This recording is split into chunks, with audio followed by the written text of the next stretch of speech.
Petugas gabungan melakukan inspeksi ke tempat usaha produksi pengolahan kerupuk di Desa Mulyasari, Kecamatan Pataruman, Kota Banjar, Jawa Barat pada Selasa 11 Juli 2023. Petugas gabungan itu dari Dinas Kesehatan, Dinas Lingkungan Hidup, dan Satpol PP Kota Banjar. Inspeksi tersebut menindaklanjuti adanya laporan dari pencemaran lingkungan dari hasil pengolahan produksi kerupuk.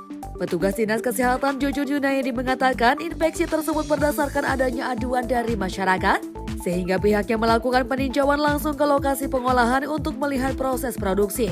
Petugas pun mengambil sampel limbah yang dikeluhkan oleh warga. Dalam peninjauan tersebut, petugas hanya melihat proses kebersihan tempat produksi. Kemudian akan melakukan uji laboratorium air sumur lingkungan dan sampel limbah. Tujuannya untuk memastikan kandungan limbah tersebut berdampak pada lingkungan atau tidak. Menurutnya, hal itu harus menunggu hasil uji laboratorium sampel yang telah diambil. Sementara itu, fungsional ahli muda bidang dampak pengendali lingkungan DLH Banjar Wawan Setiawan mengatakan, sebetulnya untuk tempat pembuangan pengelolaan limbah sudah ada. Untuk ipal tersebut kedalamannya 1,5 meter cukup untuk menampung limbah 400 sampai 500 liter. Air limbahnya juga tidak begitu banyak, hanya dari sisa pencucian alat pengolahan produksi. Hanya saja ipal limbah tersebut tidak terpisah dengan pembuangan air hujan. Sehingga ketika turun hujan limbahnya bercampur, volume airnya pun menjadi bertambah dan meluap kemana-mana. Si air hujan plus air limbah dihijikan, makanya tadi nggak boleh air hujan dengan air limbah disatukan, ada kemungkinan terpisah. Begitu di air hujan dengan air limbah disatukan, kan volumenya jadi gede karena ada penambahan dari air hujan runoff. Kan tadi hanya limbahnya hanya dari bekas pencucian alat, paling sekitar 400 sampai 500 liter.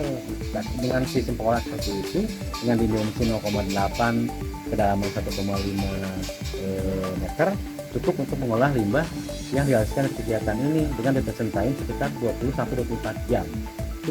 Itu limbahnya kan kemana-mana ya, itu Pak, ke sawah kemana gitu. Jadi mencemari atau gimana itu Pak? Karena itu menyatu dengan air hujan. Kalau misalnya dari volume limbahnya tadi hanya dari bekas pencucian. Terkait dugaan adanya dampak terhadap lingkungan, untuk memastikan hal itu pihaknya harus menunggu hasil uji laboratorium. Pemerintah Kota Banjar pun telah memberikan arahan kepada pemilik pabrik produksi kerupuk untuk membuat ipal tambahan. Bukan, kita nggak tahu pencemaran dari mana, makanya lagi di lab. Kita tadi lagi ngambil air, apakah pencemarannya dari sini atau misalkan dari septic tank atau dari mana, atau misalkan dari sawah, kita nggak tahu.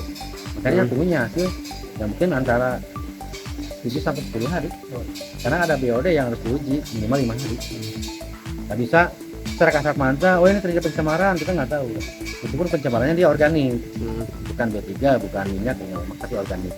Dia hanya BOD aja yang tinggi. Itu dengan sistem biologis, dengan sistem biofilter bisa lah untuk mengolah limbah tersebut.